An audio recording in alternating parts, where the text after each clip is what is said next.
ఇవాళ మనం మాట్లాడుకునే ఒక బిజినెస్ కి రిటర్న్ ఆన్ ఈక్విటీ తక్కువ ఉన్నా కూడా ఈ కంపెనీ 65% పెరిగిపోతుంది అని చెప్పి మాట్లాడుతున్నారండి. ఏఐ వచ్చిన తర్వాత ఆల్మోస్ట్ ఐటీ కంపెనీస్ అన్ని ఇలా గజగజ వణికిపోతున్నాయి. కానీ ఈ కంపెనీ మాత్రం మేము చాలా స్ట్రాంగ్ గా ఉంటామని ఫర్దర్ గా గ్రోత్ కూడా వస్తుందని చెప్పి మాట్లాడుతున్నారు. హెల్త్ కేర్ సెగ్మెంట్ లో ఉన్న ఈ కంపెనీ నెక్స్ట్ అమెరికా దగ్గర నుంచి వస్తున్న ఒక పెద్ద బిజినెస్ ని చాలా మంచి ఆపర్చునిటీగా మార్చుకుంటుందండి. ఈ డీటెయిల్స్ అన్ని మనం మాట్లాడదాం. ఎందుకంటే నెక్స్ట్ ఏఐ వచ్చిన తర్వాత ఈ కంపెనీ తాలూకా బిజినెస్ ఎలా ఇంపాక్ట్ అవబోతోంది, ఫర్దర్ గా ఈ కంపెనీ స్టేబుల్ గా ఉంటుందా ఉండదా, ఈ కంపెనీ గ్రోత్ గురించి అందరూ ఇప్పుడు ఎందుకు మాట్లాడుకుంటున్నారు, ఇలాంటి విషయాలన్నీ చెప్తానండి. అండ్ ఈ వీడియోలో నేను చెప్పిన విషయాలు ఏది నచ్చినా లేదు ఉపయోగపడుతుంది అనిపించినా మన వీడియోకి లైక్ చేయండి. అలాగే ఛానల్కి సబ్స్క్రైబ్ చేస్తే మనం ప్రతి వీకెండ్ మాట్లాడుకునే ఏ వీడియో కూడా మీరు మిస్ అవ్వకుండా చూడొచ్చు. అలాగే మీరు ఈ వీడియో మొబైల్లో కనుక చూస్తుంటే కామెంట్ సెక్షన్ కాస్త పక్కకి స్వైప్ చేస్తే మీకు హైప్ అనే ఆప్షన్ వస్తుందండి. ఈ హైప్ ని క్లిక్ చేస్తే ఖచ్చితంగా మన ఛానల్ కి మీరు బాగా హెల్ప్ చేసిన వాళ్ళు అవుతారు. ఈ హెల్ప్ చేస్తారని ఆశిస్తూ let's continue the video. So ఇవాళ మనం మాట్లాడుకుంటున్న కంపెనీ పేరు సాజిలిటీ ఇండియా అండి. ఇది ఒక BPM business process management company అండి. హెల్త్ కేర్ సెగ్మెంట్ లో వీళ్ళు పనిచేస్తూ ఉంటారు.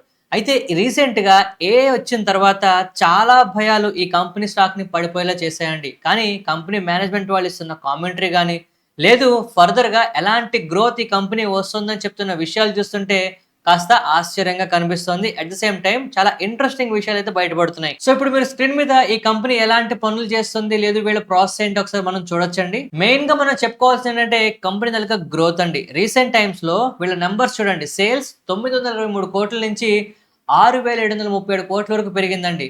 అంటే 3 ఇయర్స్‌లో సేల్స్ సిఏజీఆర్ 82% అంది. ప్రీవియస్ వీడియోలో చెప్పాను కదండీ! ఈ వీడియోస్ అన్నీ ఇవాళ మీరు చూస్తున్నది కూడా ఏప్రిల్ 1 తారీఖు రాత్రైతే నేను రికార్డ్ చేస్తున్నా. నేను తిరుపతి వెళ్తున్నాను కనుక మీకు వీడియోస్ శుక్రవారం, శనివారం, ఆదివారం మిస్ అవ్వకుండా వస్తాయి. సో మార్కెట్లు అయితే బాగా ఇబ్బంది పెడుతున్నాయండి. ఈ టైంలో అందరికీ నిజంగా స్వామివారి ఆశీస్సులు కావాలని నేను మనస్ఫూర్తిగా కోరుకుంటున్నా. మీ సపోర్ట్ కూడా కామెంట్ సెక్షన్ లో చూపించండి. సో ఇప్పుడు సేల్స్ సిఏజీఆర్ చూడండి. జనరల్ గా 15% సిఏజీఆర్ తో ఏ పారామీటర్ అయినా సేల్స్, ప్రాఫిట్స్, లేదు అంటే ఆర్ఓఈ, ఆర్ఓసిఈ ఏదైనా సరే 15% సిఏజీఆర్ కనిపిస్తే మార్కెట్లు కళ్ళు అప్పగించుకున్న కంపెనీ వైపు చూస్తాయండి. బట్ ఇక్కడ సేల్స్ మోర్ దాన్ 80% అంటే మనం ఎంత సీరియస్ గా తీసుకోవాలో మనం అర్థం చేసుకోవచ్చు. బట్ ఈ కంపెనీకి నిజంగా గ్రోత్ ఉంటుందా, అంత డిమాండ్, అంత ఫ్యూచరే ఉంటే ఇప్పుడు ఎందుకు పడిపోతుంది, ఇలాంటి విషయాలు కూడా మనం డిస్కస్ చేద్దాం. సో ప్రాఫిట్ గ్రోత్ కూడా 3 ఇయర్స్ లో 291% పెరిగిందండి. లాస్ట్ 12 మంత్స్ లో టీటీఎం అంటారండి, ట్రైలింగ్ 12 మంత్స్. ఇక్కడ కూడా 100% గ్రోత్ అయితే వీళ్ళు చూపిస్తున్నారు. సో మనకి స్ట్రక్చరల్ గా చాలా స్ట్రాంగ్ విజిబిలిటీ ఉండి గ్రోత్ కనిపిస్తున్న కంపెనీ ఇది, అందులో డౌట్ లేదు. కానీ ఈ కంపెనీ దగ్గర ఆర్ఓఈ గానీ, ఆర్ఓసిఈ గానీ చాలా తక్కువ కనిపిస్తున్నాయండి. మనం స్టార్టింగ్ లో చెప్పుకున్నాం కదా, ఎంత తక్కువ ఆర్ఓఈ ఉన్నా ఈ కంపెనీ 60% పెరుగుతుందని బ్రోకరేజ్ సంస్థలు ఎందుకు మాట్లాడుతున్నాయి. సో ఇప్పుడు మీరు స్క్రీన్ మీద చూడొచ్చండి, క్యాపిటల్ ఎఫిషియన్సీ స్టిల్ మనకి లో ఉన్నది. అందువల్లే మనకి ఆర్ఓసిఈ, ఆర్ఓఈ కాస్త తక్కువ ఉన్నట్టు మనం అర్థం చేసుకోవచ్చు. సో ఇప్పుడు క్యాపిటల్ ఎఫిషియన్సీ కనుక ఇంప్రూవ్ అయింది అనుకోండి, బిజినెస్ ఎక్కువ అవ్వకపోయినా కూడా కంపెనీ యొక్క మార్జిన్స్ పెరిగి ప్రాఫిట్ ఈజీగా పెరుగుతాయండి. ఇది మనం ట్రాక్ చేయాలి ఫర్దర్ గా. ఇక వాల్యుయేషన్స్ పరంగా చూసుకున్న పిఈ 22 కనిపిస్తుందండి. పెగ్ రేషియో మాత్రం చూడండి 0.08, అంటే చాలా చాలా తక్కువ అండి. అంటే ఇంకా గ్రోత్ రావడానికి మాక్సిమం అవకాశాలు కనిపిస్తున్నాయి. సో వాల్యుయేషన్స్ పరంగా చాలా తక్కువ వాల్యుయేషన్స్ లో ఉంది అని చెప్పుకోవచ్చు. అంత మాత్రాన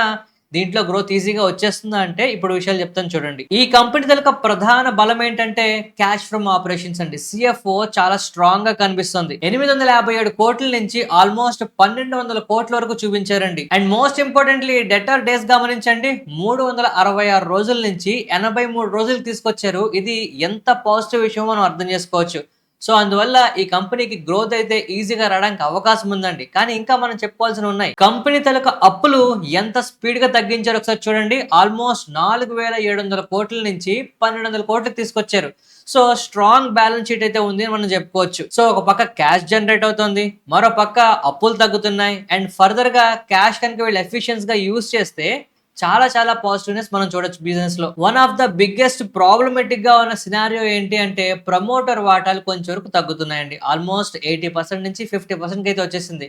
అయితే ప్యారలల్ గా మనకి ఎఫ్ఐఎస్డిఎస్ వాటాలు పెరుగుతున్నాయి కనుక పర్వాలేదు అనిపిస్తుంది. బట్ ఏదైనా కూడా ప్రమోటర్ వాటాలు చాలా డ్రాస్టిక్ గా తగ్గాయండి. అఫ్ కోర్స్ ఎఫ్ఐఎస్డిఎస్ వాటాలు పెంచుకోవడం మంచి విషయం అయినప్పటికీ ప్రమోటర్లు ఇంతకన్నా ఎక్కువ వాటాలకి అమ్మకుండా ఉంటే మంచిది. దీన్ని మనం జాగ్రత్తగా ఫాలో అప్ చేయాలి. సో ఈ కంపెనీ హెల్త్ కేర్ సెగ్మెంట్ లో బిజినెస్ ప్రాసెస్ మేనేజ్మెంట్ చేస్తుంది కనుక అమెరికా దగ్గర నుంచి వచ్చే బిజినెస్ ఇంకా ఇంకా ఎక్కువ అవ్వడానికి చాలా చాలా ఛాన్సులు కనిపిస్తున్నాయండి.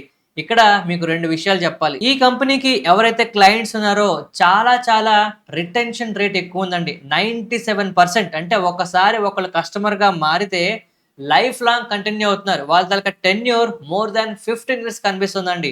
అండ్ ఇప్పుడు అమెరికా దగ్గర నుంచి వస్తున్న ఓవరాల్ బిజినెస్ కేవలం 1% 2% మాత్రమే ఉందట. లేదు, మార్కెట్ పెనట్రేషన్ వీళ్ళది 3% వరకు మాక్సిమం కనిపిస్తుంది. అంటే ఫ్యూచర్ లో మనకి ఇంకా చాలా ఎక్కువ బిజినెస్ అమెరికా దగ్గర నుంచి మనం ఎక్స్పెక్ట్ చేయొచ్చు.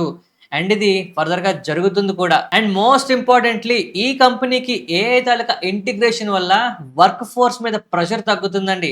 అండ్ వీళ్ళ స్పెండింగ్ కూడా తగ్గచట. ఇది కంపెనీ తాలూకా ప్రాఫిటబిలిటీని ఖచ్చితంగా ఇంప్రూవ్ చేస్తుంది అని మనం అర్థం చేసుకోవచ్చు. అందువల్లే ఏఐ వచ్చినా కూడా మాకు భయం లేదు అని ఈ కంపెనీ తాలూకా మేనేజ్మెంట్ చాలా స్ట్రాంగ్ గా చెప్తోంది. ఏదేమైనా కూడా ఆర్ఓఈ కాస్త తక్కువ ఉండడం కానీ, లేదు అంటే మరి కొన్ని పారామీటర్స్ ఇప్పుడు మీరు స్క్రీన్ మీద చూడొచ్చండి. ప్రమోటర్ వాటాలు కొంతవరకు బాగా తగ్గడం కానీ, లేదు అంటే క్లయింట్ తాలూకా కాన్సన్ట్రేషన్ చాలా ఎక్కువ ఉండడం కానీ, లేదు అంటే యుఎస్ తాలూకా హెల్త్ కేర్ డిపార్ట్మెంట్ మీద వీళ్ళు బాగా డిపెండ్ అవ్వడం కానీ, ఇలాంటి కొన్ని విషయాలు ఉన్నాయండి. ఏ ట్రాన్స్ఫర్మేషన్ మనకు జరుగుతుంది.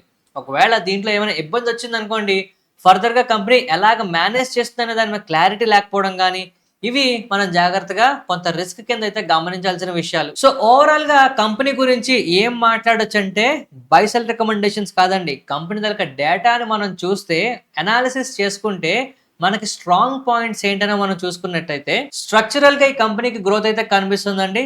కంపెనీ దగ్గర క్వాలిటీ కూడా ఇంప్రూవ్ అవుతుంది. మోస్ట్ ఇంపార్టెంట్లీ ఒకవేళ ఏ తాలూకా ఇంటిగ్రేషన్ ఎక్కువ అయితే కంపల్సరిగా క్వాలిటీ ఇంప్రూవ్ అవ్వాలి, ప్రొడక్టివిటీ పెరగాలండి. అండ్ ఈ టైంలో ఆర్ఓఈ ఇప్పుడైనా మనకి ఇంప్రూవ్ అవ్వాలి. ఏ వచ్చిన తర్వాత ఆర్ఓఈ ఇంకా కనుక తగ్గింది అనుకోండి, ఖచ్చితంగా రెడ్ ఫ్లాగ్ కింద మనం చూడాల్సి ఉంటుంది. అయితే ఇక్కడ మనం జాగ్రత్తగా ఉండాల్సిన మరొక పెద్ద విషయం ఏంటంటే, ఏ వచ్చిన తర్వాత కూడా వీళ్ళు ఇంప్లిమెంట్ చేసిన తర్వాత కూడా క్లయింట్స్ లో పెద్దగా మార్పు లేకపోయినా, లేదు ఎగ్జిస్టింగ్ క్లయింట్స్ నుంచి రెవెన్యూ తగ్గినా, లేదు ఫ్యూచర్లో పెద్ద క్లయింట్స్ యాడ్ అవ్వకపోయినా కూడా ఈ బిజినెస్లో స్టాగ్నేషన్ మనం చూస్తామండి. వీటిని మనం ఫాలోఅప్ చేస్తూ ఎగ్జిస్టింగ్ బిజినెస్ ఏమాత్రం చిన్న గ్రోత్ చూపించినా ఖచ్చితంగా ఇలాంటి బిజినెస్లు గ్రోత్ చూపించడానికి చాలా అవకాశాలు ఉంటాయండి. ఖచ్చితంగా ఇది ప్రధాన అంశంగా మనం ఫాలోఅప్ చేయాల్సింది కూడా. సో ఒక మాటలో చెప్పాలి అంటే ఈ కంపెనీ ఎస్పెషల్లీ గ్లోబల్ మార్కెట్స్ లో హెల్త్ కేర్ సెగ్మెంట్ లో ఏని ఒక రాజ్యం వెళ్ళడానికి చూస్తుందండి. కాకపోతే ఏ వచ్చిన తర్వాత వీళ్ళ బిజినెస్ ఎలాగ మారుతుందనేది మనం జాగ్రత్తగా ట్రాక్ చేయాల్సిన అతి ముఖ్యమైన విషయం. సో ఇంతవరకు మనం మాట్లాడుకున్న ఈ డేటా ప్రకారం ఈ కంపెనీ గురించి మీకు ఏమనిపిస్తుంది? ఈ కంపెనీ యొక్క గ్రోత్ మీకు సస్టైనబుల్ గా కనిపిస్తుంది? లేదు నేను కవర్ చేయని ఇంకేమైనా ఇంపార్టెంట్ పాయింట్స్ మీ దగ్గర ఉన్నాయా? ఖచ్చితంగా కామెంట్ సెక్షన్ లో చెప్పండి. ఈ వీడియో నచ్చితే తప్పకుండా లైక్ చేస్తారని ఆశిస్తూ మరొక మంచి వీడియోతో కలుద్దామండి. ధన్యవాదాలు.